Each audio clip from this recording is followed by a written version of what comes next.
ഇന്ന് നമുക്ക് സജിൻ ഗോപുവും അനശ്വര രാജനും കേന്ദ്ര കഥാപാത്രത്തിലെത്തുന്ന പൈങ്കിളി എന്ന മലയാള സിനിമയുടെ കഥ നോക്കിയാലോ? ഭ്രാന്തൻ എന്ന നാട്ടുകാർ മുദ്രകുത്തിയ പ്രണയമേ വേണ്ട എന്ന് തീരുമാനിച്ച നായകന്റെ ജീവിതത്തിലേക്ക് ഒരു പെൺകുട്ടി ഒളിച്ചോടി വരികയാണ്. പിന്നീട് നായകന്റെ ജീവിതത്തിൽ എന്തൊക്കെ സംഭവിച്ചു എന്നതാണ് സിനിമയുടെ ഫുൾ സ്റ്റോറിയും. എങ്കിൽ നമുക്ക് വേഗം സിനിമയുടെ കഥയിലേക്ക് കടക്കാം. അതിനു മുൻപായിട്ട് വീഡിയോ കാണുന്ന കൂട്ടുകാർ ഒന്ന് ലൈക്ക് ചെയ്തിട്ട് കാണാൻ മറക്കരുതേ. സിനിമയുടെ തുടക്കത്തിൽ കാണിക്കുന്നത് ഒരു റാപ്പ് സിംഗർ ആകണമെന്ന് ആഗ്രഹിച്ച് റാപ്പ് സോങ് തയ്യാറാക്കുന്ന ഒരു പെൺകുട്ടിയാണ്. അതേ സമയം തന്നെയായിരുന്നു അവളുടെ വീട്ടിന് അടുത്ത വീട്ടിൽ എന്തോ ബഹളം കേൾക്കുന്നത് അവൾ ശ്രദ്ധിക്കുന്നതും. അതാണ് നമ്മുടെ കഥാനായികയായ ഷീബയുടെ വീട്. ഷീബയുടെ വീട്ടിലാണെങ്കിൽ പ്രശ്നം നടക്കുന്ന എന്തിനെന്നാൽ ഷീബയെ വിവാഹം കഴിപ്പിക്കുവാനായിട്ട് വീട്ടുകാർ നോക്കുന്നു. എന്നാൽ ഷീബയ്ക്കാണെങ്കിൽ അതിനൊട്ടും താല്പര്യമേ ഇല്ല. അമ്മ ഷീബയോട് പറയുന്നത്, മോളെ, നീ ഞങ്ങൾ പറയുന്നതൊന്ന് കേൾക്ക്. നിന്റെ നല്ലതിന് വേണ്ടിയിട്ടല്ലേ ഞങ്ങൾ ഓരോ കാര്യങ്ങളും ചെയ്യുന്നത്. അതുകൊണ്ട് അച്ഛൻ പറയുന്നത് മോൾ അനുസരിക്കണമെന്നും അമ്മ വളരെ സോഫ്റ്റ് ആയിട്ട് ഷീബയോട് പറയും. അത് കേട്ട് നിങ്ങൾ പറയുന്നതെല്ലാം ഞാൻ കേട്ടോളാം എന്നുള്ള രീതിയിൽ അവൾ തലയാട്ടും. തന്റെ മകൾ താൻ പറഞ്ഞത് അനുസരിച്ചല്ലോ എന്ന സന്തോഷത്തിൽ അമ്മ താഴേക്ക് വന്ന് അച്ഛനോട്, ദേ അവരോട് പറയേണ്ടതിന് ഒരു നേക്കുണ്ട്, അതേ രീതിയിൽ സംസാരിച്ചാൽ അവൾ കേട്ടോളും, അവള് വിവാഹത്തിന് സമ്മതിച്ചു എന്ന് അച്ഛനോട് പറഞ്ഞുകൊണ്ടിരിക്കുന്ന സമയം തന്നെ ദേ ബേക്കിലെ കവുങ്ങാടുന്നു. നോക്കുമ്പോൾ ആ കവുങ്ങിലൂടെ ഒരു ബാഗയ്ക്ക് തൂക്കി ഇറങ്ങിപ്പോകുന്ന ഷീബയാണ് കാണുന്നതും. ആഹാരം കഴിച്ചുകൊണ്ടിരുന്ന അച്ഛനാണെങ്കിൽ കൈ പോലും കഴുകാതെ അവളുടെ പിറകെ ഓടുന്നു. ഒടുവിൽ ഷീബയെ പിടികൂടുകയാണ്. അങ്ങനെ അവളെ വീട്ടിലേക്കും കൊണ്ടുവരും. ഷീബയ്ക്കാണെങ്കിൽ വിവാഹം കഴിക്കുവാനൊന്നും ഒട്ടും താല്പര്യമേ ഇല്ല. അച്ഛൻ പറയുന്നത്, നീ ആ സ്കൂളിലെ പ്രശ്നമുണ്ടാക്കിയത് കാരണമല്ലേ നിന്നെ സ്കൂളിൽ നിന്ന് വരെ പറഞ്ഞു വിട്ടത്, അതുകൊണ്ടല്ലേ നിന്നെ ഇപ്പോൾ കെട്ടിക്കാനായി നോക്കുന്നത്, നിനക്ക് സത്യത്തിൽ എന്താ പ്രശ്നമെന്നൊക്കെ അച്ഛൻ ഷീബയോട് ചോദിക്കുന്നു. അതിനെല്ലാം മറുപടി കൊടുക്കാതെ ചിരിച്ചുകൊണ്ട് നിൽക്കുകയാണ് ഷീബ. ഷീബയെ കാണുവാനായിട്ട് അടുത്ത വീട്ടിലെ ആ റാപ്പ് സോങ് തയ്യാറാക്കുന്ന പെൺകുട്ടിയുണ്ടല്ലോ, അവളാണെങ്കിൽ എത്തുകയാണ്. ഷീബയുടെ ഏറ്റവും അടുത്ത സുഹൃത്താണ് ആ പെൺകുട്ടി. ആ പെൺകുട്ടിയാണെങ്കിൽ ഷീബയോട് ചോദിക്കുന്നുണ്ട്, ഇന്ന് നീ എന്തായിരുന്നു പ്രശ്നം, നിനക്കിപ്പോൾ എന്താ വേണ്ടത്, നീ പറയുന്നതെല്ലാം അനുസരിക്കുന്ന ഒരു ഭർത്താവായാൽ നിനക്ക് പ്രശ്നമില്ലല്ലോ. അപ്പോൾ അത് കേട്ട് ഷീബയാണെങ്കിൽ അങ്ങനെയാണെങ്കിൽ ഓക്കെ എന്ന് പറയും. അപ്പോൾ ആ പെൺകുട്ടി പറയുന്നത്, എടി, ഒരുപാട് പേർ അങ്ങനെയുള്ളവന്മാരുണ്ട്, ആരും നോക്കാതെ കിടക്കുന്ന ചിലവന്മാരുണ്ട്, അവരെ സെറ്റാക്കിയാൽ എല്ലാം ഓക്കെ ആയി. അങ്ങനെയുള്ളവന്മാരാണെങ്കിൽ ഗൂഗിൾ പേയിൽ വേണമെങ്കിലും മെസ്സേജ് അയക്കും എന്നാ പെൺകുട്ടി പറയുന്നു. അത് കേട്ട് ഷീബയാണെങ്കിൽ അങ്ങനെയുള്ളവന്മാരൊക്കെ ഉണ്ടോ, അതൊക്കെ ആരാ എന്ന് ചോദിക്കുമ്പോഴാണ് നമ്മുടെ കഥാനായകന്റെ എൻട്രി. കഥാനായകന്റെ പേരാണ് സുഗു സുജിത് കുമാർ. സുഗുവിന് ഒരു ഫേസ്ബുക്ക് ഐഡി ഉണ്ട്. അതിലെ പേര് സുഗു വേഴാമ്പൽ എന്നാണ്. ഒരുപാട് പോസ്റ്റുകൾ ഇടാറുണ്ട്. അതിൽ നിന്നും സുഗുവിന് നല്ല ഒന്നാന്തരം തേപ്പ് കിട്ടിയത് മനസ്സിലാക്കുവാനായും പറ്റും. അതോടുകൂടി ഇനി ഒരു പ്രണയവും ഇല്ല എന്നും അവസാനമായി ഒരു പോസ്റ്റ് ഇടും. ഈ സുഗുവിന്റെ ഏറ്റവും അടുത്ത കൂട്ടുകാരാണ് പാച്ചനും കുഞ്ഞായിയും. സുഗുവിന് എന്തിനും കൂട്ടായിട്ട് നിൽക്കുന്നതാണ് ഇവരും. സുഗുവിന്റെ ഏറ്റവും അടുത്ത കൂട്ടുകാരന്റെ സഹോദരിയാണ് സുമ. ഇവരുടെ വീടുമായൊക്കെ നല്ല സഹകരണമായിരുന്നു. സുഗുവിന്റെ വീട്ടില് അച്ഛനും അമ്മയും സഹോദരിയും സഹോദരിയുടെ മകനുമാണുള്ളത്. സുഗുവിന്റെ അച്ഛനാണെങ്കിൽ ജോലിക്കൊന്നും പോകത്തില്ല. വീട്ടിലെ കാര്യങ്ങളെല്ലാം നോക്കുന്നത് സുഗുവാണ്. അതുകൊണ്ട് തന്നെ അച്ഛൻ പറയുന്നതൊന്നും ഈ സുഗുവാണെങ്കിൽ കേൾക്കത്തേയില്ല. അച്ഛൻ ചെയ്യരുത് എന്ന് പറയുന്ന കാര്യം ചെയ്യുക, അതാണ് സുഗുവിന്റെ എന്റർടൈൻമെന്റ്. അങ്ങനെ ഇരിക്കെ ഒരു ദിവസം രാത്രി സുഗുവും പാച്ചനും കുഞ്ഞായും അവരുടെ എല്ലാ കൂട്ടുകാരും ഒരു പറമ്പിലിരുന്ന് മദ്യപിക്കുവാനായി പോവുകയായിരുന്നു. എല്ലാവരും എൻജോയ് ചെയ്തുകൊണ്ടിരുന്ന സമയം സുഗുവാണെങ്കിലോ അടുത്തുണ്ടായിരുന്ന ഒരു തെങ്ങിൽ നിന്നും കരിക്കിടുവാനായിട്ട് കയറും. ആ ഒരു കരിക്കിനൊപ്പം സുഗുവും താഴേക്ക് വന്നു. സുഗുവിനൊരു സുഖവുമില്ലാത്ത വീഴ്ചയായതിനാൽ കൂട്ടുകാരെല്ലാവരും ചേർന്ന് പെട്ടെന്ന് തന്നെ ഹോസ്പിറ്റലിലേക്കും എത്തിച്ചു. അതും സുമ നിൽക്കുന്ന ഹോസ്പിറ്റലിലാണ് എത്തിച്ചത്. സുഗുവിന്റെ വീട്ടിനടുത്തുള്ള ആ ഒരു പെൺകുട്ടിയില്ലേ സുമ, അവൾ നഴ്സാണ്. അതേ ഹോസ്പിറ്റലിൽ തന്നെയാണ് സുഗുവിനെ എത്തിച്ചതും. സുഗുവിനെ കണ്ടതും സുമയ്ക്ക് വല്ലാത്ത വെപ്രാളവും ടെൻഷനും ഒക്കെയായി. ഈ സുഗുവിനോട് സുമയ്ക്ക് ചെറിയൊരു ക്രഷ് ഉണ്ട്. പക്ഷേ അക്കാര്യം സുഗുവിനൊന്നും അറിയത്തില്ല. സുമയാണെങ്കിൽ ഡോക്ടറിനെ വിളിക്കാൻ ഓടുന്നു. എന്തൊക്കെ വെപ്രാളങ്ങളാ! അതേ ഹോസ്പിറ്റലിൽ തന്നെയാണ് ഷീബയും വന്നിരിക്കുന്നത്. ഷീബ ഒറ്റയ്ക്കല്ല, അവൾ പുതിയൊരു കാമുകനെയും കണ്ടുപിടിച്ചിട്ട് 3 ദിവസമായതേ ഉള്ളൂ. ദേ അവനെയും കൊണ്ട് ഒളിച്ചോടി വന്നിരിക്കുകയാ. കാമുകൻ ചോദിക്കുന്നുണ്ട്, നമ്മൾ പരിചയപ്പെട്ടിട്ട് 3 ദിവസമല്ലേ ആയുള്ളൂ, അതിനിടയ്ക്ക് വെച്ച് ഒളിച്ചോടിയാൽ നിന്റെ വീട്ടുകാർ പ്രശ്നമുണ്ടാക്കില്ലേ? അത് കേൾക്കുന്ന ഷീബ പറയുന്നത്, അവർ പ്രശ്നമൊന്നും ഉണ്ടാക്കത്തില്ല, നമ്മൾ കല്യാണം കഴിഞ്ഞ് കുട്ടികളൊക്കെ ആയിക്കഴിഞ്ഞാൽ വേറെ പ്രശ്നമൊന്നുമില്ലല്ലോ എന്നൊക്കെ അവൾ പറയും. അതേ സമയത്തായിരുന്നു ഷീബയുടെ വീട്ടുകാർ ഒട്ടും പ്രതീക്ഷിക്കാതെ അവിടേക്ക് വന്നതും. അച്ഛനും അച്ഛന്റെ കുറച്ച് കൂട്ടുകാരും നമുക്ക് 2 കുട്ടികൾ മതി എന്ന് കാമുകൻ പറഞ്ഞതും ഷീബയാണെങ്കിൽ അച്ഛനെയും കൂട്ടരെയും കണ്ട് എഴുന്നേറ്റ് അവിടെ നിൽക്കും. അവനും ഞെട്ടിപ്പോയി. കാര്യം ഒരിക്കലും അവൻ പ്രതീക്ഷിച്ചില്ല ഇവിടെ വരുമെന്ന്. ഷീബയ്ക്കും ആ ഒരു കോൺഫിഡൻസ് ഉണ്ടായിരുന്നു. പക്ഷെ അതെല്ലാം ദേ ഇവിടെ തെറ്റിപ്പോയിരിക്കുകയാണ്. അതേ സമയമായിരുന്നു സുഗുവിനെ സ്ട്രക്ചറിൽ കിടത്തി സുമയും പാച്ചനും കൂടി തള്ളിക്കൊണ്ടു പോകുന്നതും. എന്നാൽ അവരുടെ മുന്നിലെത്തിയതും സുമയാണെങ്കിൽ അയ്യോ സുഗുചേട്ടന്റെ മുണ്ടിൽ നിറയെ ചെളി, ഞാനത് മാറ്റിയിട്ട് വരാമെന്ന് പറഞ്ഞ് ദേ ആ മുണ്ടും എടുത്തുകൊണ്ട് അവിടെ നിന്നും ഓടിപ്പോകുന്നു. പക്ഷെ നിർഭാഗ്യവച്ചാൽ സുഗു അടിയിൽ ഒന്നും ഇട്ടിട്ടില്ലായിരുന്നു. മുഴുവൻ നാണക്കേട്. ഷീബയും ഷീബയുടെ കാമുകരും ഷീബയുടെ വീട്ടുകാരും ഇതെന്താ ഇവിടെ നടക്കുന്നത് എന്നറിയാത്ത വിധം നോക്കി നിൽക്കുകയാണ്. ആകെ നാണക്കേട്. സുഗുവിനും പാച്ചനും എവിടെ പൊത്തണമെന്നറിയാത്തൊരവസ്ഥ. അതേ സമയം തന്നെയായിരുന്നു സുഗുവിന്റെ അമ്മയും സഹോദരിയും അച്ഛനും കുഞ്ഞുമൊക്കെ അവിടേക്ക് വന്നതും. അമ്മയാണെങ്കിൽ ആ ഒരു കാഴ്ച കണ്ടതും കരഞ്ഞു വിളിച്ച് ആകെ ബഹളം. ഒടുവിൽ എവിടെ നിന്നോ കിട്ടിയ തുണിയെടുത്ത് മൂടി സുഗുവിനെ അവിടെ നിന്ന് കൊണ്ടുപോകും. അതേസമയം തന്നെ ഷീബയുടെ കാമുകനാണെങ്കിൽ ഷീബയുടെ വീട്ടുകാരെ ടെററാണെന്ന് മനസ്സിലാക്കി സുഗുചേട്ടൻ എങ്ങനെയാ ഇവിടെ എന്ന് പറഞ്ഞ് സുഗുവിന്റെ പിന്നാലെ അങ്ങ് പോയി. അത് കണ്ടതും ഷീബയ്ക്ക് ഇനി വേറൊരു വഴിയുമില്ല, വീട്ടുകാരോടൊപ്പം പോയല്ലേ പറ്റൂ. അങ്ങനെ ഷീബ അച്ഛനൊപ്പം പോവുകയാണ്. അടുത്ത ദിവസം തന്നെ ഷീബയുടെ കല്യാണം ഉറപ്പിച്ചിരിക്കുന്നു. അവൾക്ക് ചെറിയ പ്രേമമേ ഉള്ളൂ, അല്ലാതെ വേറൊരു പ്രശ്നവുമില്ല. ഇനി അവൾ ഒരു പ്രശ്നവും ഉണ്ടാക്കില്ല എന്നൊക്കെ അച്ഛൻ ആരോടോ ഫോണിൽ സംസാരിക്കുകയാണ്. ഷീബയും വീട്ടിൽ ലോക്കായ അവസ്ഥ. അവളെ കാണുവാനായിട്ട് ആ റാപ്പർ പെൺകുട്ടി വരും. അവൾ പറയുന്നത് ഇനിയൊരു കാര്യം ചെയ്, നീ വല്ല ഗുണ്ടയും പ്രേമിക്കുന്നതാ നല്ലത്, എങ്കിൽ നീ വിചാരിക്കുന്ന കാര്യങ്ങളൊക്കെ നടക്കുമെന്നും അടുത്ത ഐഡിയ പറഞ്ഞു കൊടുക്കുന്നു. അത് കേട്ടതും ഷീബയും ചിന്തിക്കും, ഒരു ഗുണ്ടയെ നോക്കിയാൽ എന്താ എന്ന് അവളുടെ മനസ്സിൽ തോന്നുന്നു. മറ്റൊരു വശത്ത് കാലൊടിഞ്ഞ് വീട്ടിലിരിക്കുന്ന സുഗുവിനെയാണ് കാണിക്കുന്നത്. അവന് ആകെ നാണക്കേട്. തലേ ദിവസം സംഭവിച്ചതിന്റെ നാണക്കേടിൽ വീട്ടിലിരിക്കുകയാണ് സുഗു. അതേസമയം തന്നെയായിരുന്നു ജോലിക്ക് പോകുവാനായി ഇറങ്ങിയ സുമയാണെങ്കിൽ മാങ്ങ കൊടുക്കുവാനായിട്ട് സുഗുവിന്റെ വീട്ടിലേക്ക് വന്നതും. എന്നിട്ട് അവിടെ കഴുകിയിട്ടിരിക്കുന്ന ഷഡ്ഡിയൊക്കെ കണ്ടിട്ട് അതെല്ലാം എണ്ണിയിട്ട് ഇത്രയും ഷഡ്ഡി ഉണ്ടായിട്ടാണ് സുഗുചേട്ടാ ഇന്നലെ ഒന്നും ഇടാതെ അവിടെ വന്നതെന്നും സുഗുവിനോട് ചോദിക്കുന്നു. അവൻ ആകെ നാണക്കേട്. അതേസമയം തന്നെ പുറത്തേക്ക് വന്ന അമ്മയാണെങ്കിൽ സുമയോട് കല്യാണ കാര്യത്തെപ്പറ്റി ചോദിക്കും. സുമയ്ക്ക് കല്യാണം നോക്കുന്നുണ്ട്, പക്ഷെ ഇതുവരെയും ഒന്നും നടന്നിട്ടില്ല. അപ്പോൾ സുമ പറയുന്നത്, എന്ത് പറയാനാ, നമ്മുടെ മനസ്സ് കാണാനുള്ള കഴിവൊന്നും ചില മനുഷ്യന്മാർക്ക് ഇല്ലല്ലോ എന്ന് സുമ പറയുന്നു. സുമ സുഗുവിനെ കുത്തിയാണ് അത് പറയുന്നത്. അത് സുഗുവിനും ചെറുതായിട്ട് മനസ്സിലാകുന്നുണ്ട്. അങ്ങനെ ഷീബ പറഞ്ഞതുപോലെ തന്നെ ഒരു ഗുണ്ടയെ കണ്ടെത്തുകയാണ്. മാർക്കറ്റിൽ നിന്നും പ്രശ്നമുണ്ടാക്കുന്ന ഒരാൾ. അയാളെ കണ്ടതും അയാളെ തന്നെ വളച്ചെടുക്കാമെന്നും ഷീബ തീരുമാനിക്കുന്നു. കൂടെയുള്ള കൂട്ടുകാരിയാണെങ്കിൽ അതിലുള്ള കാര്യങ്ങളൊക്കെ പറഞ്ഞു കൊടുക്കുന്നു. സ്റ്റെപ്പ് 1 അയാളെ കണ്ടിട്ട് ചിരിക്കണം. സ്റ്റെപ്പ് 2 അയാളുടെ നമ്പർ വാങ്ങണം. സ്റ്റെപ്പ് 3 പ്രേമിക്കണം. സ്റ്റെപ്പ് 4 ഒളിച്ചോട്ടം. ഇന്ന് നമുക്ക് സ്റ്റെപ്പ് 1 മാത്രം നോക്കിയാൽ മതി എന്ന് പറഞ്ഞ് ഷീബയെ പറഞ്ഞു വിടുന്നു. അങ്ങനെ ഷീബ അയാളുടെ അടുത്തെത്തും. അപ്പോഴും അയാൾ പറഞ്ഞുകൊണ്ടിരിക്കുന്നത് എനിക്ക് യാതൊരുവിധ ഫീലിങ്സും ഇല്ലാത്ത ഒരാളാണ് ഞാനെന്ന് പറഞ്ഞാണ് പ്രശ്നമുണ്ടാക്കിക്കൊണ്ടേയിരിക്കുന്നതും. ആ ഇറച്ചിക്കടക്കാരന്റെ കയ്യിൽ നിന്ന് കാശ് വാങ്ങാൻ നോക്കുകയാണ്. അതേസമയമായിരുന്നു ഷീബ അവിടെ എത്തിയിട്ട് അയാളെ തോണ്ടി വിളിക്കുന്നതും. ചേട്ടാ, എനിക്ക് ചേട്ടനോടെ ഒരുപാട് ആരാധനയാ, എനിക്ക് പ്രേമമാ എന്നൊക്കെ പറയുന്നു. അത് കേട്ടതും ആ ഗുണ്ട ഫ്ലാറ്റ്. അയാൾക്കാണെങ്കിൽ എന്ത് ചെയ്യണമെന്നറിയാത്തൊരവസ്ഥ. എന്നിട്ടവൾ നമ്പർ ചോദിക്കുന്നു. കൂടെ ഉണ്ടായിരുന്ന കൂട്ടാളികളാണെങ്കിൽ നമ്പർ പറഞ്ഞു കൊടുക്കുകയാണ്. എല്ലാവരും ഞെട്ടിപ്പോകും. കാര്യം അത്രയും പ്രായമുള്ള ഒരു ഗുണ്ട ദേ നല്ല സുന്ദരിയായ കൊച്ചു പെണ്ണുമെന്ന് പ്രേമമാണെന്നും ആരാധനയാണെന്നൊക്കെ പറഞ്ഞിരിക്കുന്നു. അയാൾക്കും ആകെ വല്ലാത്തൊരവസ്ഥ. ഒരു ബട്ടർഫ്ലൈ പറക്കുന്നൊരവസ്ഥയായിരുന്നു. മൊബൈൽ നമ്പരൊക്കെ വാങ്ങിയിട്ട് ഷീബ അവിടെ നിന്ന് പോകും. മറ്റൊരു വശത്ത് സുഗുവിനെ കാണിക്കുന്നു. സുഗുവാണെങ്കിൽ കവലയിൽ ഒരു കട നടത്തുകയാണ്. മൊബൈൽ സാധനങ്ങളൊക്കെ വിൽക്കുന്ന കട. ആ കടയ്ക്ക് തൊട്ടടുത്തായിട്ടാണ് കുഞ്ഞായിയുടെ കടയും. കുഞ്ഞായിയുടെ കടയിലേക്ക് മിക്സ് ശരിയാക്കുവാനായി വന്നതായിരുന്നു സുമ. സുമ ഉടനെ തന്നെ സുഗുവിനടുത്തെത്തിട്ട്, സുഗുചേട്ടാ, എനിക്ക് വീട്ടിൽ കല്യാണമൊക്കെ നോക്കുകയാണ്. ചേട്ടനറിയാവുന്ന നല്ല വല്ല പയ്യന്മാരുമുണ്ടോ എങ്കിൽ പറയണേ. പിന്നെ വലിയ കടയും കച്ചവടമൊന്നും വേണമെന്നൊന്നും ഇല്ല, ചെറിയ കടയായാലും മതി.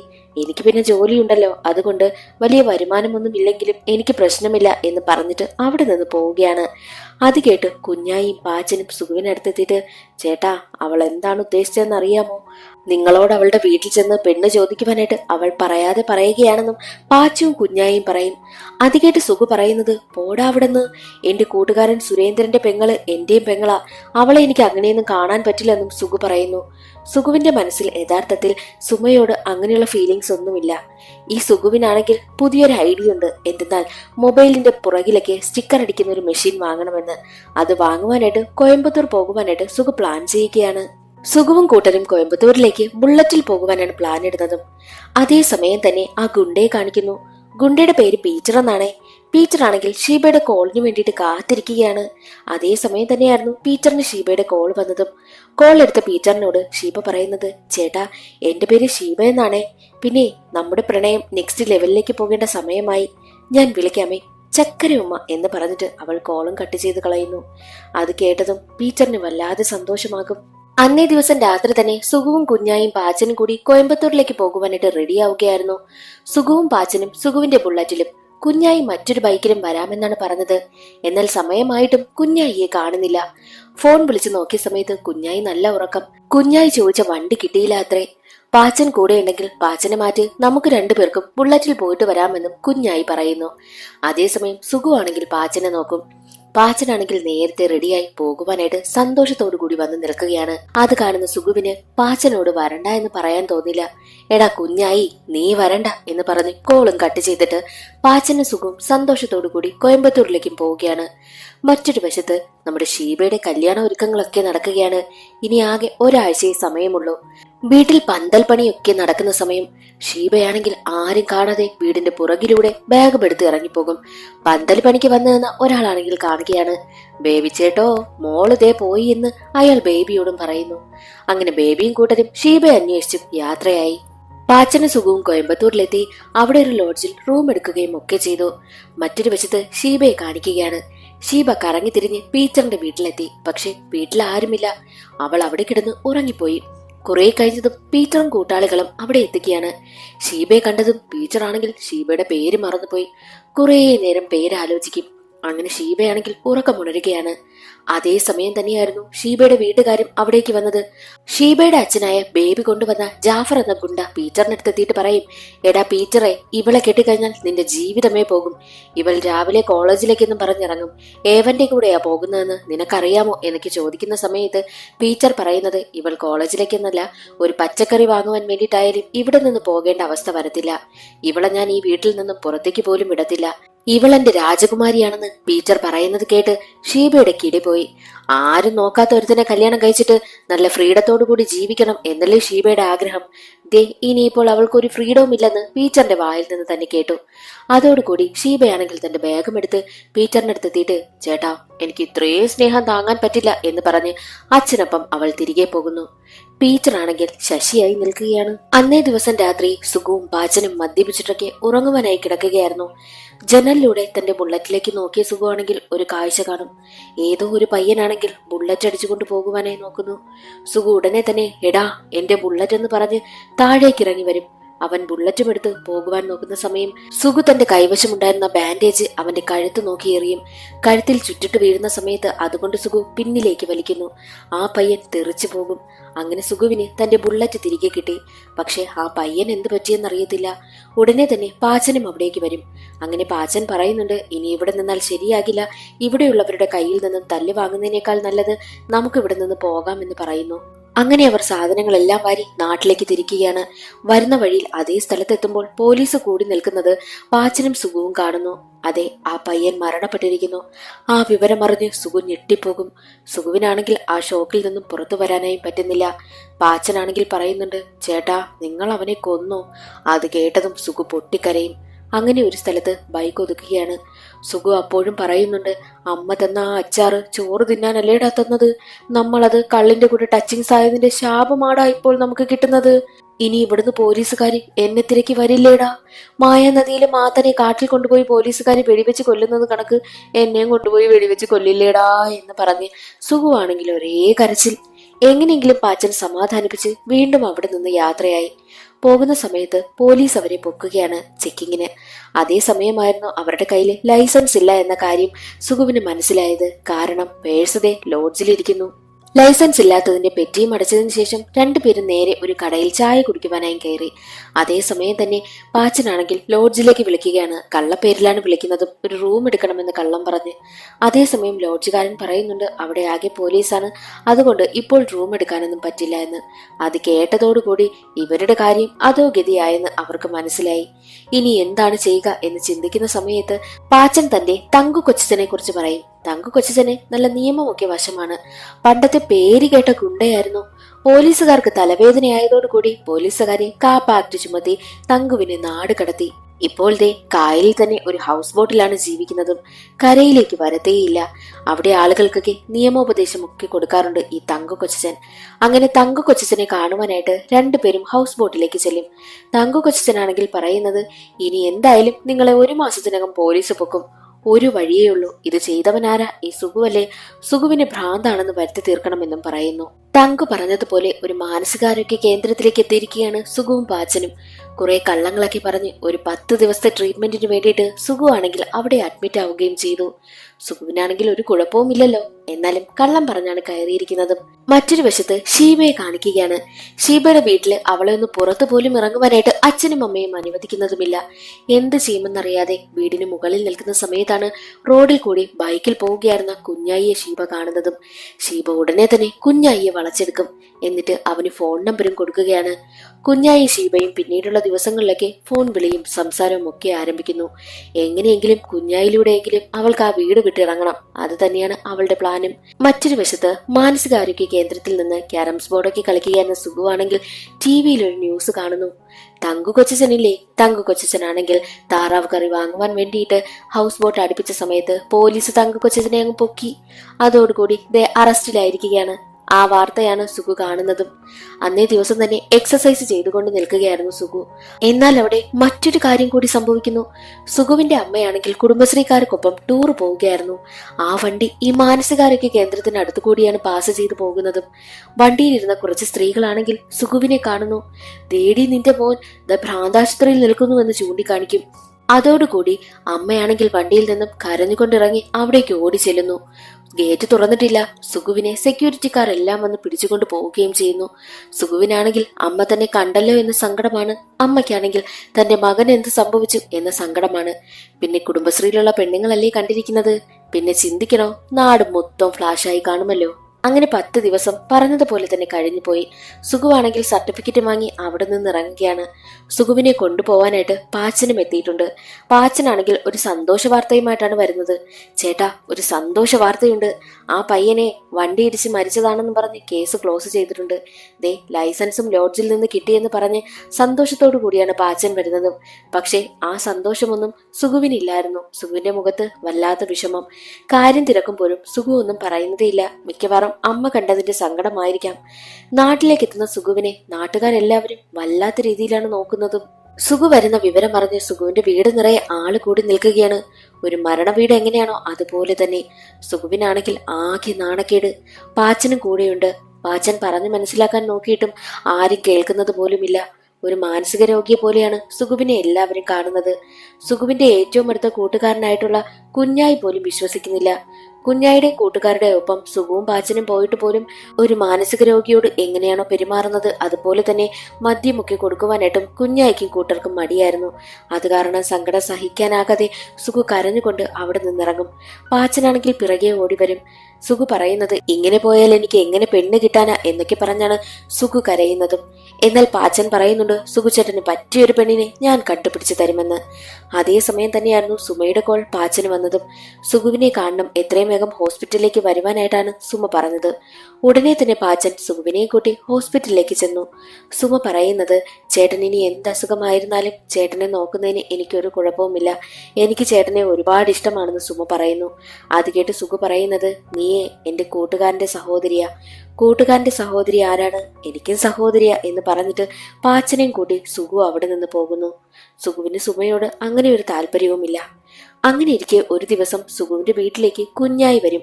അതേ സമയത്തായിരുന്നു സുഖുവിന്റെ അച്ഛനും അമ്മയും സഹോദരിയും എല്ലാവരും കൂടി മുത്തശ്ശിയും കൊണ്ട് കണ്ണോപ്പറേഷന് വേണ്ടിയിട്ട് പോകുവാനായി ഇറങ്ങുന്നതും. അവരെല്ലാവരും പോയി കഴിഞ്ഞതും അന്നേ ദിവസം രാത്രി തന്നെ സുഖുവിനെയും കൂട്ടി കുഞ്ഞായി ആണെങ്കിൽ ഒരു സ്ഥലത്തേക്ക് പോകുന്നു. എന്നാൽ ഈ കുഞ്ഞായിക്ക് ഒരു ഗേൾ ഫ്രണ്ട് ഉണ്ട്. അവളെ കാണുവാനായിട്ടാണ് സുഖുവിനെയും കൂട്ടി പോകുന്നത്. ഗേൾ ഫ്രണ്ട് ആരാ? നമ്മുടെ ഷീബ തന്നെ. ഷീബയുടെ വീട്ടിനവിടെ എത്തിയ സമയത്ത് അവിടെ മുഴുവൻ ലൈറ്റ് ആയിരുന്നു. അത് കാണുന്ന സുഖു ചോദിക്കുന്നുണ്ട്, ഇവിടെ എന്തോ പരിപാടിയാ, നീ എന്തിനാ ഇവിടേക്ക് എന്നെയും കൂട്ടി വന്നത് എന്നൊക്കെ ചോദിക്കുമ്പോൾ, ഇന്ന് അവളുടെ കല്യാണമാ. എന്തിനാണോ എന്തോ അവൾ എന്നെ വിളിച്ചിരിക്കുന്നത്. എന്തായാലും പോയി നോക്കാം, ചേട്ടൻ ഇവിടെ കൂട്ടി നിൽക്കണം എന്ന് പറഞ്ഞിട്ടാണ് കുഞ്ഞായി അകത്തേക്ക് പോകുന്നതും. കുറെ നേരം കഴിഞ്ഞതും ഓടി ഇറങ്ങി വരുന്നത് ഷീബ തന്നെയായിരുന്നു. കുഞ്ഞായി ആണെങ്കിൽ വേറെ വഴിയെ ഓടി. ഷീബ തന്നെയും കൊണ്ടുപോകണമെന്ന് ഒരുപാട് ബഹളം വയ്ക്കും. വേറെ വഴിയില്ലാതെ വീട്ടുകാരൊക്കെ പുറത്തേക്ക് വരുന്നത് കണ്ട് സുഖു അവളെയും കൊണ്ടുപോകുന്നു. ഒരു ഘട്ടത്തിൽ അവളെ റോഡിൽ നിർത്തിയിട്ട് സുഖു പോകുവാനായി ഒരുങ്ങുന്ന സമയത്ത് അവൾ പറയുന്നുണ്ട്, എന്നെ ഇവിടെ നിർത്തിയിട്ട് പോയി കഴിഞ്ഞാൽ ഉറപ്പായി നിങ്ങൾ അകത്താകുമെന്ന്. അത് കാരണം പേടിച്ച് അവളെയും കൂട്ടി സുഖു നേരെ വീട്ടിലേക്ക് വരും. വീട്ടിലെത്തിയ ഷീബയോട് കുഞ്ഞായിക്കൊപ്പം പോകുവാനായിട്ട് പറഞ്ഞിട്ട് പോലും ഷീബ കൂട്ടാക്കുന്നതേയില്ല. അവൾ അവിടെ നിന്ന് പോകില്ല എന്ന് ഉറച്ച മട്ടിൽ തന്നെയാണ് നിൽക്കുന്നതും. അതേസമയം തന്നെയായിരുന്നു സുമ അവിടേക്ക് കപ്പ കൊടുക്കുവാനായി വന്നതും. കപ്പയും കൊടുത്തു കഴിഞ്ഞ് സുമ അവിടെ നിന്ന് പോകുന്നു. സുമ കൊണ്ടുവന്ന കപ്പ മുഴുവൻ കഴിച്ചതും ഷീബ തന്നെയായിരുന്നു. അതേസമയം സുഖുവാണെങ്കിൽ നമ്മുടെ കുഞ്ഞായിയെ വിളിച്ചു നോക്കും. എന്നാൽ കുഞ്ഞായി ഫോൺ എടുത്തിട്ട് പറയുന്നത്, അവളെ എനിക്ക് കല്യാണം കഴിക്കുവാനൊന്നും താല്പര്യമില്ല. നിനക്ക് എന്താണെന്ന് മനസ്സിലായല്ലോ. പിന്നെ അവൾ എന്നോടൊപ്പം ഒളിച്ചോടി വരണമെന്ന് പറഞ്ഞു. അതുകൊണ്ടാണ് ഞാൻ രക്ഷപ്പെടാൻ നോക്കിയതെന്നുള്ള കാര്യം കുഞ്ഞായി പറഞ്ഞു. കുഞ്ഞായി കൈയൊഴിക്കുകയാണെന്ന് സുഖുവിന് മനസ്സിലായി. ഷീബയോട് അവിടെ നിന്ന് പോകണമെന്ന് സുഖു പറയുന്ന സമയത്ത് ഷീബ പറയുന്നത്, ഞാൻ 20 പവന്റെ സ്വർണം അവിടെ നിന്ന് മാറ്റിയിട്ടാ വന്നത്. പിന്നെ നിങ്ങൾ എന്നെ ഇവിടെ നിന്ന് പറഞ്ഞു വിടുകയാണെങ്കിൽ ആ സ്വർണം കൊണ്ടുപോയത് നിങ്ങളാണെന്ന് ഞാൻ എല്ലാവരോടും പറയുമെന്ന് ഷീബ വിരട്ടുവാനായും തുടങ്ങി. വേറെ വഴിയില്ലാത്ത സുഖുവാണെങ്കിൽ അന്നേ ദിവസം ഷീബയെ അവിടെ താമസിപ്പിക്കുകയാണ്. അടുത്ത ദിവസം രാവിലെ ഉറക്കമുണർന്നു നോക്കുമ്പോൾ ഷീബയെ അവിടെ എങ്ങും കാണത്തില്ല. അവൾ പോയെന്ന് സുഖു ആശ്വസിച്ചു. രാവിലെ ചായ കുടിക്കുവാനായി എഴുന്നേറ്റ് വന്നിരുന്നപ്പോൾ ദേ കുളിച്ച് റെഡിയായി വരുന്നു ഷീബ. അവൻ അത് കണ്ടതും വല്ലാതെ ദേഷ്യം വന്നു. ഷീബയോട് അവൻ പോയി ചൂടാകുന്ന സമയത്ത് അമ്മ പുറത്തേക്ക് വന്നിട്ട് ഷീബയെ കൂട്ടിക്കൊണ്ടു പോകും. സുഖു വിളിച്ചിറക്കിക്കൊണ്ടുവന്ന പെണ്ണാണെന്നാണ് അവരെല്ലാവരും കരുതിയിരിക്കുന്നതും. സുഖുവിന്റെ പെണ്ണാണെന്ന് കരുതി സത്യമൊന്നും അറിയാതെ അവർ വീട്ടിലേക്ക് അവളെ കയറ്റിയതും. അതേ സമയമായിരുന്നു ഷീബ അവിടേക്ക് വന്നതും. ഷീബയ്ക്കാണെങ്കിൽ വല്ലാത്ത ദേഷ്യം. അതൊക്കെ കഴിഞ്ഞ് സുഖു നേരെ പാച്ചനെയും കൂട്ടി കുഞ്ഞായിയെ കാണുവാനായിട്ട് പോകും. കുഞ്ഞായി സുഖുവിനെ കണ്ടതും ഓടി രക്ഷപ്പെടുവാനായി ശ്രമിക്കുമ്പോൾ ഒരു വഴിയിലിട്ട് സുഖു ആണെങ്കിൽ കുഞ്ഞായിയെ പിടികൂടി. കുഞ്ഞായി അവൻ ഒരുപാട് വഴക്ക് പറയുകയാണ്. കുഞ്ഞായിക്ക് അവളെ വേണ്ട. അടുത്ത വർഷം കുഞ്ഞായിയുടെ വിവാഹമാണ്. സുഖുവിനും അവളെ വേണ്ട. കുഞ്ഞായി ഉടനെ തന്നെ പാച്ചനെ നോക്കിയിട്ട്, ഇവനല്ലേ നമ്മുടെ ഇടയിൽ അടുത്ത കല്യാണപ്രായമായി നിൽക്കുന്നത്, ഇവനെ കൊണ്ട് നമുക്ക് അവളെ കെട്ടിക്കാമെന്നും കുഞ്ഞായി പറയുന്നു. അത് കേട്ടതും പാച്ചന്റെ കിളി പോയി. പാച്ചൻ പറയുന്നത്, എനിക്കതിനൊന്നും താല്പര്യമില്ല. നമുക്കൊരു കാര്യം ചെയ്യാം. ആദ്യം എന്തിനാണ് ഇവളിങ്ങനെ ഒളിച്ചോടുന്നതെന്ന് അറിയണമല്ലോ. നമുക്ക് സുമയോട് സത്യമെല്ലാം തുറന്നു പറഞ്ഞ് സുമയെ കൊണ്ട് ഷീബയോട് സംസാരിപ്പിക്കാമെന്നും പാച്ചൻ പറയുന്നു. അങ്ങനെ അവർ 3 പേരും സുമയെ കാണുവാനായും പോവുകയാണ്. സുമയോട് സത്യമെല്ലാം തുറന്നു പറഞ്ഞു. അത് കേട്ട് ദേഷ്യം വന്ന സുമയാണെങ്കിൽ കുഞ്ഞായിയെ ഒരുപാട് വഴക്ക് പറയും. എന്നിട്ട് സുഖുവിനോടും, നിങ്ങൾ എന്തിനാ അവൻ ഈ പണിക്കൊക്കെ കൂട്ടുപോയത്, അതുകൊണ്ടല്ലേ ഇങ്ങനെയൊക്കെ സംഭവിച്ചത് എന്ന് പറഞ്ഞ് സുഖുവിനെയും വഴക്ക് പറയുന്നു. സുഖുവിനാണെങ്കിൽ അത് കേട്ട് ദേഷ്യം വരും. നിനക്ക് പറ്റില്ലെങ്കിൽ പറ, വേറെ ഏതെങ്കിലും പെൺപിള്ളേരെ ഞാൻ നോക്കിക്കോളാമെന്ന് പറഞ്ഞിട്ട് അവിടെ നിന്ന് ദേഷ്യപ്പെട്ട് ഇറങ്ങി പോവുകയാണ് സുഖു. അങ്ങനെ സുമ ഷീബയോട് സംസാരിച്ച് അവളുടെ കാര്യങ്ങളെല്ലാം മനസ്സിലാക്കി എടുത്തിട്ട് 3 വന്ന് പറയുകയാണ്. ഷീബയ്ക്ക് 2 വയസ്സുള്ള സമയത്തായിരുന്നു അവളുടെ അച്ഛൻ മരിച്ചു പോയത്. അങ്ങനെ അവളുടെ അമ്മ രണ്ടാമതൊരു വിവാഹം കഴിച്ചു. അങ്ങനെ അമ്മയും ഷീബയും കൂടി രണ്ടാം അച്ഛന്റെ വീട്ടിലേക്ക് താമസവുമായി. കുറെ നാൾ കഴിഞ്ഞതും അമ്മയും മരണപ്പെട്ടു. അതോടുകൂടി രണ്ടാം അച്ഛനാണെങ്കിൽ വീണ്ടും ഒരു വിവാഹം കഴിച്ചു. പക്ഷെ അവർക്കിപ്പോൾ ഷീബയെ എത്രയും വേഗം കെട്ടിച്ചു വിടണം. അവൾക്കാണെങ്കിലോ പഠിക്കണമെന്നാണ് ആഗ്രഹവും. അതുകൊണ്ടാണ് ഓരോ കല്യാണാലോചന നടക്കുമ്പോഴും അവൾ ആ വീട്ടിൽ നിന്നും ഒളിച്ചോടി പോകുന്നത്. ചുരുക്കി പറഞ്ഞാൽ അവളൊരു അനാഥ തന്നെയാണെന്നുള്ള കാര്യം സുമ പറയുന്നു. അതെല്ലാം കേട്ട് കഴിഞ്ഞിട്ട് കുഞ്ഞായിയും പാച്ചനും ഒരു ഐഡിയ പറഞ്ഞു കൊടുക്കുന്നു. ഷീബയ്ക്കാണെങ്കിൽ കല്യാണം കഴിപ്പിക്കണമെന്ന് വീട്ടുകാർ തീരുമാനിക്കുന്നത് കൊണ്ടല്ലേ വീട്ടിൽ നിന്നും ഒളിച്ചോടി പോയിക്കൊണ്ടിരിക്കുന്നത്. അതുകൊണ്ട് നിങ്ങളൊരു കാര്യം ചെയ്യ്. ഷീബയെ കല്യാണം കഴിക്കാനായിട്ട് നിങ്ങൾക്ക് താല്പര്യമാണെന്ന് പറ. എന്നിട്ട് എത്രയും വേഗം കല്യാണം കഴിക്കാമെന്നും പറ. അത് പറയുന്ന സമയത്ത് അവൾക്ക് ഉറപ്പായിട്ടും മടുപ്പ് തോന്നും. അവൾ ഈ വീട്ടിൽ നിന്ന് തന്നെ ഇറങ്ങിപ്പോകുമല്ലോ. അതൊരു ഐഡിയ അല്ലേ എന്നും കുഞ്ഞായും പാച്ചനും പറയുന്നു.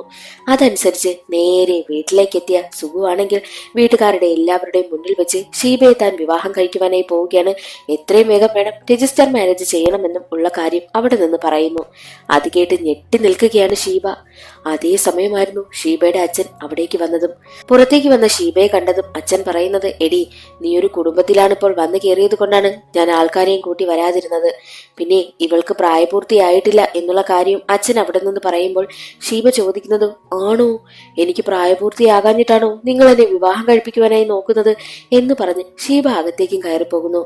എന്നാൽ വാഴ വെട്ടിക്കൊണ്ട് നിൽക്കുകയായിരുന്ന സുഖുവാണെങ്കിൽ കത്തിയും കൊണ്ടാണ് പുറത്തേക്ക് വരുന്നതും. അത് കണ്ട് പേടിച്ച് ഷീബയുടെ അച്ഛനാണെങ്കിൽ അവിടെ നിന്ന് പോകുന്നു. എന്നാൽ ഷീബ പ്രായപൂർത്തിയാകാത്ത കാര്യം അപ്പോഴാണ് സുഖു അറിഞ്ഞതും. കാരണം ഇനി സുഖു പ്ലാൻ ചെയ്തതുപോലെ എത്രയും വേഗമൊന്നും ഷീബയെ കല്യാണം കഴിക്കുവാനായും പറ്റത്തില്ലല്ലോ. ഷീബയുടെ പിറന്നാൾ എന്താണെന്ന് സുഖുവിന് അറിയാൻ വേണം. അങ്ങനൊരു ടെൻഷനായി സുഖുവിന്. ഷീബയെ അവിടെ നിന്ന് ഇറക്കിവിടാൻ പഠിച്ച പണി 18 സുഖു ശ്രമിക്കും.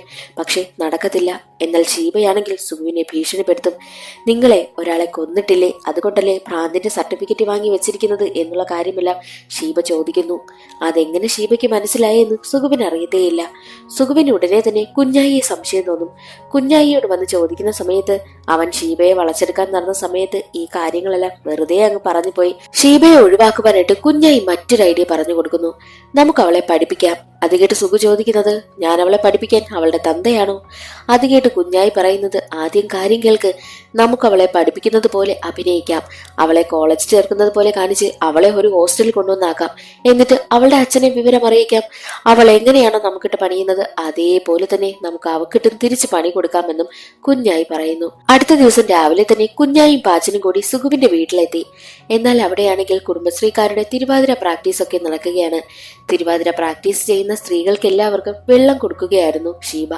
ഷീബയാണെങ്കിൽ ഓരോ കാര്യങ്ങളും അവരോട് പറഞ്ഞുകൊണ്ടേയിരിക്കും. ഈ സുഖുചേട്ടനെ എന്നോട് സ്നേഹമൊന്നുമില്ല എന്നുള്ള രീതിയിലൊക്കെ സംസാരിക്കും. അപ്പോൾ അവിടെ ഇരിക്കുന്ന സ്ത്രീകളെല്ലാം ഇത്രയും പ്രശ്നമുള്ള സുഖുവിന് നല്ല സുന്ദരി പെൺകൊച്ചിനെയാണല്ലോ കിട്ടിയിരിക്കുന്നത് എന്നുള്ള രീതിയിലെല്ലാം സംസാരിക്കുന്നു. അതെല്ലാം പാച്ചനും കുഞ്ഞായും സുഖവും ഒക്കെ കേൾക്കുന്നുണ്ട്. അപ്പോൾ അത് കേട്ട് പാച്ചൻ ചോദിക്കുന്നത്, സുഖുചേട്ടാ, നിങ്ങൾ ഇത്രയും നാള് അവളെ ഒഴിവാക്കുന്ന കണ്ണിലൂടെയല്ലേ നോക്കിയത്? എന്നാൽ ഇപ്പോൾ മുതൽ അവളെ ഒന്ന് സ്നേഹിക്കുന്ന കണ്ണിൽ കൂടെ നോക്കിയേ. പാച്ചൻ പറഞ്ഞതുപോലെ തന്നെ പ്രണയത്തിന്റെ കണ്ണിലൂടെ ഷീബയെ നോക്കി സുഖുവിന്റെ മനസ്സിലേക്ക് പ്രണയം വന്നിരിക്കുകയാണ്. അതെ, സുഖു ഷീബയെ പ്രണയിക്കുവാനായി ആരംഭിച്ചു. അങ്ങനെ തനിക്ക് ഷീബയെ ഇഷ്ടമാണെന്നുള്ള കാര്യം കുഞ്ഞായിയോടും പാച്ചനോടും പറഞ്ഞു. അടുത്ത ദിവസം അവളുടെ പിറന്നാളാണെന്നും അവൾ അന്ന് പ്രായപൂർത്തിയാകും. അപ്പോൾ ഞാൻ എന്റെ മനസ്സിലുള്ള കാര്യം അവളോട് തുറന്നു പറയുമെന്നും സുഖു പറഞ്ഞു. അങ്ങനെ അടുത്ത ദിവസം ഷീബയുടെ പിറന്നാളാണ്. ഷീബയാണെങ്കിൽ അടുക്കളയിൽ നിന്ന് വെണ്ടയ്ക്ക് തോരൻ ഉണ്ടാക്കിക്കൊണ്ടേ നിൽക്കും. അതേ സമയത്തായിരുന്നു ഷീബയുടെ കൂട്ടുകാരി അവളെ ഫോൺ വിളിച്ചതും. നീ എന്ത് ചെയ്യുകയാണ് എന്ന് ചോദിക്കുന്ന സമയത്ത് ഷീബ പറയുന്നത്, ഞാനൊരു അടിപൊളി വെണ്ടയ്ക്ക തോരൻ ഉണ്ടാക്കുകയാ. അത് കേട്ട് കൂട്ടുകാരി പറയുന്നത്, നീ അവിടെ കണ്ടവരുടെ അടുക്കളയിൽ നിന്ന് ജോലി ചെയ്തുകൊണ്ട് നില്ലേ, ഇതിനു വേണ്ടിയിട്ടാണോ നീ ഇത്രയും കഷ്ടപ്പെട്ടത്? ഞാൻ സ്വന്തമായൊരു യൂട്യൂബ് ചാനലൊക്കെ തുടങ്ങിയിട്ടുണ്ട്. നീ എന്തായി എന്നൊക്കെ ചോദിക്കുന്ന സമയത്ത് അത് കേട്ടതും ഷീബയ്ക്ക് എന്ത് പറയണമെന്നറിയത്തില്ല. ഞാൻ കുഞ്ഞല്ലേടി, ഞാൻ പറഞ്ഞത് കേട്ട് നീ ഇപ്പോൾ ഇങ്ങനെയൊക്കെ ചെയ്തു. എനിക്കിപ്പോൾ തോന്നുന്നത് ഇത് തെറ്റായി പോയിന്നാ. ഇവിടെ നിന്ന് എല്ലാവരും അങ്ങോട്ട് വരുവാനായിട്ട് പുറപ്പെടുന്നുണ്ട്. നീ കാരണം അവിടെയുള്ളവരുടെ മനസമാധാനം കൂടി പോകണ്ട എന്നും കൂട്ടുകാരി പറയുന്നു. അത് കേട്ടതും ഷീബയ്ക്ക് എന്ത് ചെയ്യണമെന്നറിയില്ല. അവൾ അവിടുത്തെ ബാത്റൂമിൽ പോയിരുന്നു ഉറക്കെ കരയും. അതേ സമയമായിരുന്നു ഷീബയെ കാത്ത് പുറത്ത് പാട്ടും പാടി നമ്മുടെ സുഗുതെ അടിപൊളിയായി ഡ്രസ്സൊക്കെ ചെയ്തു നിൽക്കുന്നതും. കണ്ണുനീലം തുടച്ച് പുറത്തേക്കിറങ്ങിയ ഷീബയെ സുഗു പ്രപ്പോസ് ചെയ്യും. എന്നാൽ അത് കേട്ട് ഷീബ പറയുന്നത്, എനിക്ക് നിങ്ങളോട് പ്രണയമൊന്നുമില്ല എന്നായിരുന്നു. എന്നാൽ അത് കേട്ട് സുഗു വിട്ടുകൊടുക്കുവാനായും തീരുമാനിച്ചില്ല. സുഗു ആണെങ്കിൽ ഒരുപാട് പ്രണയം മനസ്സിലുള്ളതുപോലെ അവളുടെ കാലിൽ വീണ് തന്നെ പ്രണയിക്കണമെന്ന് കെഞ്ചും. അത് കേട്ട് ഷീബ പറയുന്നത്, എടാ, നീ എന്ത് ഊളയാടാ, നീ എന്തൊക്കെ കാട്ടിക്കൂട്ടിയാലും ഞാൻ നിന്നെ പ്രണയിക്കുവാനൊന്നും പോകുന്നില്ല. നിനക്ക് വേറെ പെണ്ണൊന്നും കിട്ടാത്തത് കൊണ്ടല്ലേ നീ ഇപ്പോൾ എന്നോട് ഇങ്ങനെ കാണിക്കുന്നത്. ഇനി എന്തെന്ന് പറഞ്ഞാലും എനിക്ക് നിന്നെ ഇഷ്ടമല്ല എന്ന് പറഞ്ഞിട്ട് ഷീബ അവിടെ നിന്ന് പോകുന്നു. അതേ സമയത്തായിരുന്നു ഷീബയുടെ അച്ഛനും കുറെ ഗുണ്ടകളും അവരുടെ വീട്ടിലേക്ക് എത്തി പ്രശ്നമുണ്ടാക്കുന്നതും. അത് കാണുന്ന ഷീബയാണെങ്കിൽ ഇനി അവളെ കാരണം മറ്റാർക്കും പ്രശ്നമുണ്ടാകണ്ട എന്ന് ചിന്തിച്ച് പുറത്തേക്ക് ഇറങ്ങി വന്നിട്ട്, ഒരു പ്രശ്നവും ഉണ്ടാക്കണ്ട, ഞാൻ നിങ്ങളോടൊപ്പം വരാം, അത് മതിയല്ലോ എന്ന് പറയുന്നു. അതേ സമയത്തായിരുന്നു അപ്പുറത്തെ വശത്ത് നിൽക്കുന്ന സുഗുവിനാണെങ്കിൽ വല്ലാത്ത ടെൻഷൻ വരുന്നു. അവൻ മാനസികാരോഗ്യ കേന്ദ്രത്തിൽ നിന്ന സമയത്ത് അവിടുത്തെ ഡോക്ടർ പറഞ്ഞിട്ടുണ്ട്, ഒരുപാട് ടെൻഷനും സ്ട്രെസ്സും ഒക്കെ വരുന്ന സമയത്ത് സ്വയം കൺട്രോൾ ചെയ്യാൻ പറ്റാതാകുന്ന സമയത്ത് ഒരു എക്സസൈസ് ചെയ്യണമെന്ന് ഡോക്ടർ പറഞ്ഞിട്ടുണ്ട്. അതേ എക്സസൈസ് കരഞ്ഞുകൊണ്ട് സുഗു അവിടെ നിന്ന് ചെയ്യും. അതിനുശേഷം അടുക്കളയിൽ വന്ന് ഒരു വെട്ടുകത്തിയും എടുത്ത് പുറത്തേക്ക് വരികയാണ്. എന്നിട്ടൊരു ഭ്രാന്തനെ പോലെ എല്ലാവരെയും ഓടിക്കും. നാട്ടുകാരെല്ലാവരും അവിടെ ഓടിക്കൂടുകയാണ്. പരിസരത്തുള്ള വാഴയും എല്ലാ മരങ്ങളും അവൻ വെട്ടി നശിപ്പിക്കും. എന്നാൽ അവിടെ എത്തുന്ന സുമയ്ക്ക് മാത്രം സുഗുവിനെ ഒരു പേടിയുമില്ല. കാരണം സുഗുവിന് ഭ്രാന്തില്ല എന്ന കാര്യം സുമയ്ക്ക് നന്നായി അറിയാമല്ലോ. നാട്ടുകാരെല്ലാവരും ഓടിക്കൂടുകയാണ്. ആർക്കും എന്ത് ചെയ്യണമെന്നറിയത്തില്ല. അതേസമയം പാച്ചൻ അവിടേക്ക് വന്നിട്ട് സുഗുവിനെ തടയും. സുഗുവിന്റെ നെഞ്ചിലാണെങ്കിൽ എസ് എസ് എന്ന് ടാറ്റു കുത്തിയിരുന്നു. ഷീബ, സുഗു, അതായിരുന്നു സുഗു ഉദ്ദേശിച്ചതും. അത് കാണുന്ന പാച്ചനാണെങ്കിൽ, നിങ്ങൾ ടാറ്റു ഒക്കെ കുത്തിയോ? എന്തിനാ ചേട്ടാ ഇങ്ങനെയൊക്കെ കാണിക്കുന്നത്? നാട്ടുകാരെല്ലാവരും ഇനി നിങ്ങൾക്ക് ഭ്രാന്തെന്നല്ലേ പറയൂ? അത് കേട്ട് സുഗു പറയുന്നത്, എന്റെ ഭ്രാന്ത് കൊണ്ട് മറ്റൊരാൾക്ക് എന്തെങ്കിലും ഉപയോഗം വരുമെങ്കിൽ അങ്ങനെ ആകട്ടട എന്ന് പറയും. അതേ സമയത്തായിരുന്നു അവിടേക്ക് കുഞ്ഞായി വന്നതും. കുഞ്ഞായി ആണെങ്കിൽ നല്ല ടിപ് ടോപ്പിൽ ഡ്രസ്സൊക്കെ ധരിച്ച് ഒരു കല്യാണത്തിന് പോകുന്നത് പോലെയാണ് വന്നത്. അത് കണ്ട് ദേഷ്യം വന്ന സുഗു ആണെങ്കിൽ കുഞ്ഞായിയെ ഓടിക്കും. സുഗുവിന്റെ ഈ അവസ്ഥയ്ക്ക് കാരണം കുഞ്ഞായിയല്ലേ? അതേ സമയത്തായിരുന്നു ഷീബയെ പിടിച്ചിറക്കിക്കൊണ്ട് പോകുവാനായിട്ട് ഷീബയുടെ അച്ഛനാണെങ്കിൽ വീട്ടിലേക്ക് കയറി ചെന്നതും. എങ്ങനെയാണോ തന്റെ വണ്ടി മോഷ്ടിക്കാൻ ശ്രമിച്ച ചെറുക്കനെ ബാൻഡേജ് കൊണ്ട് ക്യൂനോട്ടിട്ട് എറിഞ്ഞു പിടിച്ചത്, അതുപോലെ തന്നെ ഷീബയുടെ അച്ഛനെയും എറിഞ്ഞു പിടിക്കുകയാണ്. അത് കണ്ട് എല്ലാവരും ഞെട്ടിപ്പോകും. എന്നിട്ട് എല്ലാ ഗുണ്ടകളെയും അവിടെ നിന്ന് ഓടിക്കും. അതിനുശേഷം റെസ്റ്റ് എടുക്കുന്ന സുഖുവാണെങ്കിൽ എല്ലാവരോടും പറയും, എനിക്ക് ഭ്രാന്തൊന്നുമില്ല, ഞാൻ അവരെ ഓടിക്കുവാനായിട്ട് അഭിനയിച്ചതാണ്. അത് കേട്ടതും അമ്മയ്ക്കും എല്ലാവർക്കും ദേഷ്യം വരുന്നു. അമ്മ ഉടനെ തന്നെ സുഖുവിന്റെ അടുത്തേക്ക് എത്തിയിട്ട്, എടാ, നിനക്ക് അങ്ങനെ അഭിനയിക്കണമെങ്കിൽ ഒരു മരം പോലെ നിന്ന് അഭിനയിച്ചുകൂടായിരുന്നോ? ഇത് ഇത്രയും ചെയ്തു കൂട്ടണമായിരുന്നോ എന്നൊക്കെ ചോദിച്ച് സുഖുവിനിട്ട് രണ്ട് കൊടുക്കും. കാരണം കഷ്ടപ്പെട്ട് അമ്മ നട്ടു വളർത്തിയ ചെടിയെല്ലാം അവൻ നശിപ്പിച്ചല്ലോ. വാഴയൊക്കെ വെട്ടി തകർത്താണ് ഇട്ടിരിക്കുന്നതും. അതുകൊണ്ടാണ് അമ്മ രണ്ട് കൊടുക്കുന്നതും. എന്നിട്ട് സുഗു അമ്മയോടൊക്കെ പറയും, അമ്മേ, നിങ്ങൾ ആരും കരുതിയതുപോലെ ഇവൾക്ക് എന്നോട് പ്രേമമൊന്നുമില്ല. ഇവളെ ഞാൻ എന്തായാലും ഹോസ്റ്റലിൽ ചേർക്കുവാനായി തീരുമാനിച്ചിട്ടുണ്ട്. ഇവളെ ഇനി ഞാൻ പഠിപ്പിക്കും. ഇവളുടെ ചെലവെല്ലാം ഞാൻ നോക്കും. പിന്നെ ഇവള് പഠിച്ച് ജോലി കിട്ടിക്കഴിഞ്ഞാൽ ആ കാശെല്ലാം എനിക്ക് തിരികെ തരണമെന്നും സുഗു തറപ്പിച്ച് പറയുന്നു. അത് കേട്ട് ഷീബ പറയുന്നത്, സുഗുചേട്ടാ, എനിക്കിപ്പോൾ പ്രായപൂർത്തിയായില്ലേ? എന്റെ കൈവശം ഒരുപാട് കാശുണ്ട്. എന്റെ പഠിത്തത്തിന്റെ കാര്യമില്ല, ഞാൻ നോക്കിക്കൊള്ളാം. എനിക്ക് ഹോസ്റ്റലിൽ കണ്ടുപിടിച്ച് തന്നാൽ മാത്രം മതിയെന്നും ഷീബ പറയുന്നു. ഷീബയാണെങ്കിൽ വീട്ടിലെ സ്വർണമെല്ലാം എടുത്തോണ്ടല്ലേ വന്നിരിക്കുന്നത്. ആ കാശായിരിക്കും ചിലപ്പോൾ അവളുടെ കയ്യിലുണ്ടായിരിക്കുക. അങ്ങനെ അടുത്ത ദിവസം തന്നെ ഷീബയെ ഹോസ്റ്റലിൽ കൊണ്ടുവന്ന് ചേർക്കും. സുഗുവിന്റെ മനസ്സിലാണെങ്കിൽ അവളോട് ചെറിയ സ്നേഹമൊക്കെയുണ്ട്. സുഗുവിന്റെ മനസ്സിലുള്ളതുപോലെയുള്ള ചെറിയ ഇഷ്ടം പോലും ഷീബയുടെ മനസ്സിലില്ല. ഷീബയുമായി അവസാനമായി യാത്രയും പറഞ്ഞ് സുഗു നടന്നു വരും. എന്നിട്ട് കുഞ്ഞായിയോടും പാച്ചനോടും പറയും, എടാ, അവൾക്ക് എന്നോട് ഇഷ്ടമുണ്ട് എന്നുണ്ടെങ്കിൽ ഞാൻ തിരിഞ്ഞു നോക്കുമ്പോൾ അവളും എന്നെ തിരിഞ്ഞു നോക്കുമെന്ന് പറയുന്നു. എന്നിട്ട് തിരിഞ്ഞു നോക്കിയപ്പോഴോ അവിടെ ഷീബയുടെ പൊടി പോലുമില്ല. അങ്ങനെ ആകെ നാണം കെട്ടി ചമ്മി നാറി വണ്ടിയിൽ കയറി തിരികെ പോവുകയായിരുന്നു സുഗു. അപ്പോൾ അടുത്തിരുന്ന സുമ സുഗുവിനോട് പറയും, സുഗുചേട്ടാ, വിഷമിക്കില്ലേ, ഇനി ഞാനില്ലേ? അത് കേട്ട ഉടനെ തന്നെ സുഗു പറയും, എന്റെ കൂട്ടുകാരന്റെ പെങ്ങളെ എനിക്കും പെങ്ങളാ, അതിനെ ഒരിക്കലും മാറാൻ പോകുന്നില്ല എന്ന് തറപ്പിച്ച് തന്നെ സുഗു പറയുന്നു. അത് കേട്ടതും സുമയ്ക്ക് ഒരു മറുപടിയുമില്ലായിരുന്നു. സുമയാണെങ്കിൽ സങ്കടപ്പെട്ടിരിക്കും. അതേസമയം തന്നെ സുഗു ആണെങ്കിൽ തന്റെ നെഞ്ചിൽ എസ് എസ് എന്ന ടാറ്റു കുത്തിയിരിക്കുന്നത് ഓർക്കും. എന്തായാലും സുമയുടെ പേര് എസ്സിൽ തുടങ്ങുകയല്ലേ, അപ്പോൾ അവളെ പ്രണയിച്ചാലോ എന്നൊക്കെ അവൻ ചിന്തിക്കും. മുൻപ് പാച്ചൻ പറഞ്ഞായിരുന്നല്ലോ, നിങ്ങൾ ഒഴിവാക്കാനുള്ള കണ്ണിൽ കൂടിയല്ലേ ഷീബയെ നോക്കുന്നത്, ഇനി പ്രണയിക്കുന്ന കണ്ണിൽ കൂടി നോക്കിയേ എന്ന് പറഞ്ഞില്ലായിരുന്നോ? അതുപോലെ തന്നെ ദേ സുമയുടെ കാര്യത്തിലും സുഗു അത് ചിന്തിക്കും. ഇത്രയും നാള് സുമയെ സഹോദരി എന്ന കണ്ണിൽ കൂടിയല്ലായിരുന്നോ സുഗു നോക്കിക്കൊണ്ടിരുന്നത്?